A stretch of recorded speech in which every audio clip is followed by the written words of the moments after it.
घर में भोजन है कि नहीं है? जम के महाराज, आज दुनिया के लोगों के पास भोजन की कमी नहीं है, सब पेट भर कर भोजन करते हैं। बोलो बोलो सब जम के बोलो, तुम्हारे घर में भोजन है कि नहीं है? जम के तो बोलो। सबके घर में भोजन है। आज भोजन की कमी नहीं है, सबसे ज्यादा कमी हो रही है तो भूख की कमी हो रही है, लगी नहीं रही है। डॉक्टर साहब 4 दिन से मेरे कुछ भा ही नहीं रहा, मेरे को भूख ही नहीं लग रही है। सिरप ले लो, ये सिरप पीना, थोड़ा भूख लगेगी। वो 8-10 दिन लग गई, उसके बाद वापिस वैसे। भोजन है पर भूख चली गई, भूख समाप्त हो गई, टेंशन में हो गई वो। ये दुनिया के जितने भी रोग हैं ना, ये डिप्रेशन से होते, चिंता से होते, टेंशन से होते। ये शुगर की बीमारी है ना, ये तुम्हारी खुद की उपज है, तुम्हारी खुद की फैक्ट्री है शुगर की बीमारी। पहले के जमाने में लोग, हम पूछो, पहले के जो बुजुर्ग लोग होते थे, जब नाथ द्वारा दर्शन के लिए जाते थे, तिरुपति दर्शन के लिए जाते थे, पंडरीनाथ का दर्शन करने के लिए जाते थे, तो मैं इतना मीठा खाते थे, इतना मीठा खाते थे, तो उनको शुगर होती थी क्या? घी गुड़, इतना बड़ा बड़ा बट्टा गुड़ का पीस पीस के रोटी में मिला मिला के खा जाते थे। और आज के जमाने में जरा सा खा लो शुगर हो जाएगी। पहले के लोग इतना खाते थे, जितना खाते थे उतना मीठा बोलते थे मीठा, तो उनका शुगर का लेवल बराबर हो जाता था।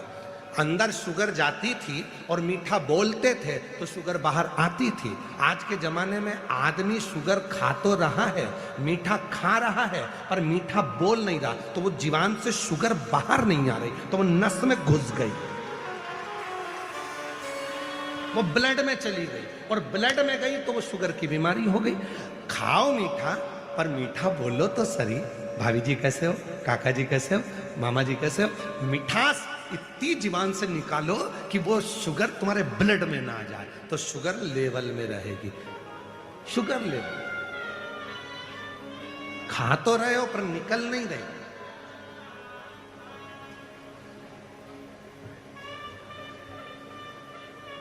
निकल नहीं।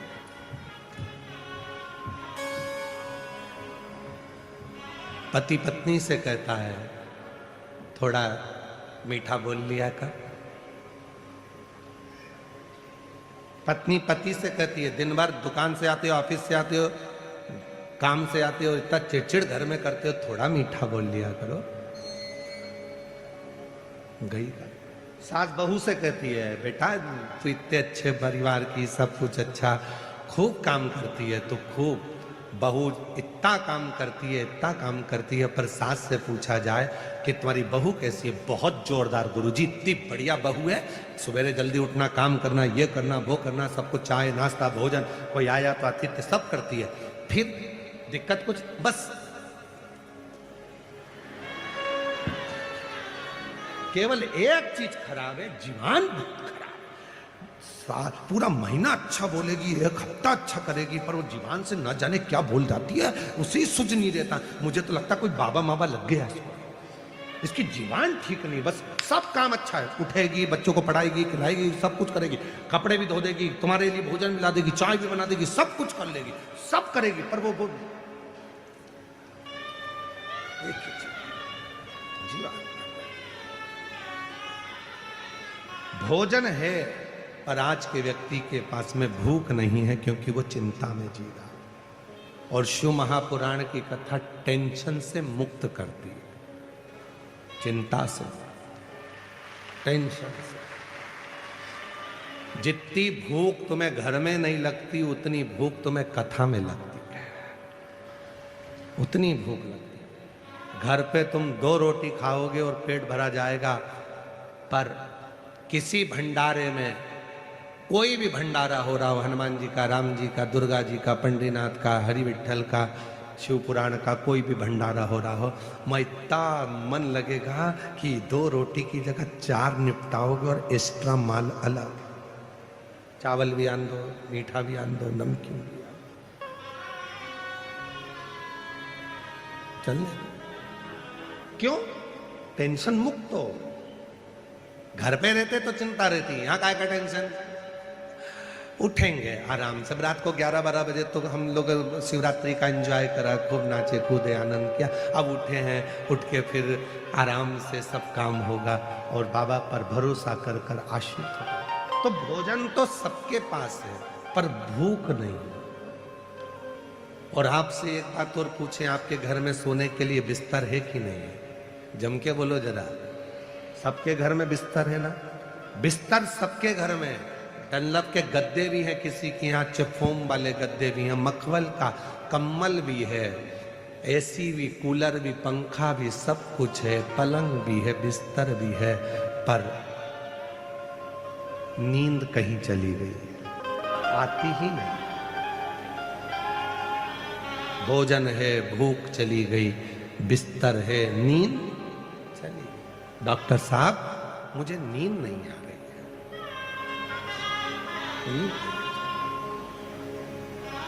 मेरी नींद कहीं चली।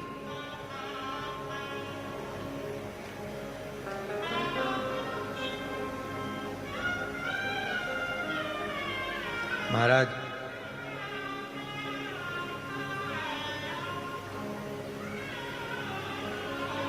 पहले मनुष्य की उम्र, गधा की उम्र, कुत्ता की उम्र, उल्लू की उम्र बराबर थी, 40-40 साल का। मनुष्य भी 40 साल का था, गधा भी 40 साल का था, कुत्ता भी 40 साल का था, उल्लू भी 40 साल का था। एक दिन गधा भगवान के पास में गया और उसने हाथ जोड़कर कहा, मेरी 40 साल उम्र मत बनाओ। भगवान भोलेनाथ ने पूछा, क्यों? 40 साल तक मैं लोगों का बोझा ढोते रहूं, मुझे पसंद नहीं है, मेरी उम्र आधी कर दो। भोलेनाथ ने पार्वती से कहा, पार्वती इसकी उम्र आधी कर दे। पार्वती जी ने गधे को 20 साल का बना दिया। थोड़ी देर बाद मनुष्य पहुंच गया, भोलेनाथ रोज 1 लोटा जल चढ़ाता हूं, 40 साल में मेरा क्या होगा, मेरी उम्र बढ़ा दो। पार्वती जी ने बोला, गधे की बच्ची है, दे दूं क्या? तू बोले तो मैं गधे की उम्र दे सकती, दे दो। गधे के 20 साल जो बचे थे आधे, वो मनुष्य को दे दिए। कितने साल का हो गया? जम के बोलो, 60। अब तुम खुद अपने हृदय पर हाथ रखकर देखना, 40 साल तक मनुष्य अपनी जिंदगी को सही जीता। जो खाएगा पचेगा, जो कपड़ा पहनेगा जचेगा, जो पहनेगा उसके चेहरे पर, उसके तन पर सब अच्छा लगेगा 40 साल तक। 40 के बाद जो गधे की उम्र लगी है 20 साल एक्स्ट्रा, 60 साल तक मनुष्य गधे जैसा बोझा ढोता है। बच्चों की शादी करना है, बच्चों का ब्याह करना है, पढ़ाना है, बहन के घर मायरा भरना है, नाना जी के यहाँ जाना है, रिश्ते निभाना है, ये सारा बोझा वो 60 साल तक अपने कंधे पर रखता है। 60 साल।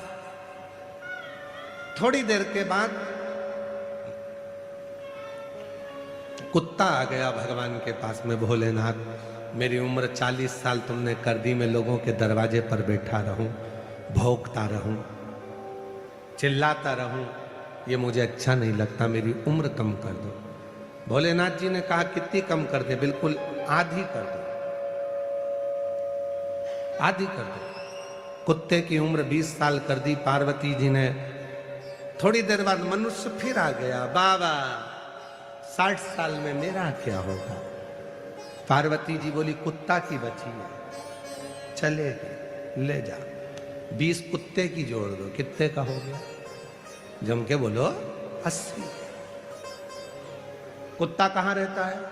दरवाजे पर।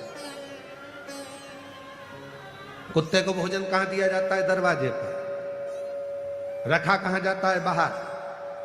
जब 80 की उम्र का मनुष्य होता चले जाता है तो घर के बच्चे अपना कमरा रखते हैं और बुजुर्ग माँ बाप को घर के बाहर दरवाजे के पास हॉल में खटिया डालकर बिठा देते हैं कि कोई आए तो वहीं मिलना, भोजन भी वहीं आएगा, खाना भी वहीं आएगा, और बुजुर्ग माँ बाप वहीं बैठे रहते हैं, और कोई भी आता है तो वहीं से चिल्लाते हैं बहू,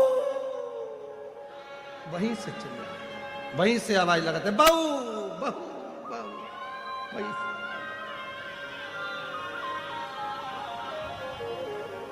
80 साल की उम्र में मनुष्य दरवाजे पर पहुंच जाता। बची उल्लू की उम्र तो उल्लू आया, बाबा मेरी उम्र आधी कर दो। भगवान ने कहा आधी उम्र? हाँ आधी, हाँ। भगवान ने 20 साल की उल्लू की उम्र कर दी। क्यों आधी? कि मैं रात रात भर जगता रहता हूं, मैं पेड़ पर टंगा रहता हूं, मेरी उम्र आधी कर दो। ठीक है, तू आज से 20 साल। मनुष्य आ गया, 80 में मेरा क्या होगा? बाबा भोलेनाथ जी ने कहा मन और मसान कभी नहीं भरा। बिसिल आ रही है, उसको कम करिए। मन और मसान कभी नहीं भरा था। 80 में मेरा क्या होगा? पार्वती जी ने कहा उल्लू की बच्ची है, चलेगी? चलेगी। कितने का हो गया? 100 का। जब 100 की उम्र के लगभग में 80 पार करता है और 100 के करीब में आता है, 80 और 100 के बीच में जब आता है, 80 और 100 के बीच में जब पहुंचता है तो उल्लू की उम्र चालू हो जाती है। डॉक्टर के पास जाकर कहेगा डॉक्टर साहब नींद नहीं आ रही है। डॉक्टर कितनी भी टेबलेट दे दे, उसको नहीं मालूम डॉक्टर को कि उल्लू की लग गई है। कितनी भी गोली खा ले, नींद नहीं आ सकती। 2-3 घंटा सोएगा, रात को 1:30-2 बजे उठ के बैठ जाएगा, फिर नींद चली जाएगी, फिर थोड़ी सी आएगी, फिर जाएगी, फिर आएगी। बिस्तर है पर नींद नहीं, भोजन है पर भूख नहीं, भूख। और महाराज आज लोगों के पास धन तो है पर धर्म नहीं है। और मैं श्रीमान रसिक लाल जी, माणिक चंद जी धारीवाल जी के इस पूरे परिवार को, श्री प्रकाश जी धारीवाल जी को, श्रीमती दीना भाभी जी को, उनके बेटे चिरंजीवी आदित्य जी को, उनकी बेटी साक्षी को, उनकी बहनों को, दामादों को, सबको साधुवाद देता हूं कि आपके यहाँ धन भी है और धर्म भी है। आपके यहाँ धन भी है और धर्म भी है। उस धन का प्रयोग कैसे करना है? भूखे को भोजन कराकर कितने खुश होना है, कितने खुश, प्यासे को पानी पिलाकर कितनी प्रसन्नता हासिल कर ले, किसी का इलाज कराकर रोगी से, उस रोग से मुक्त कर कर उसके कितना आनंद ले ले। भूख है, भोजन है पर भूख नहीं है, बिस्तर है पर नींद नहीं है। और आज लोगों के पास धन है पर धर्म नहीं है। पर जिसको देखना है एक बार श्री रसिक लाल जी, माणिक चंद जी धारीवाल परिवार में आकर देखो कि धन भी है तो धर्म भी है, दोनों। धन के साथ में धर्म भी इनके भी, संस्कार भी इनके भी।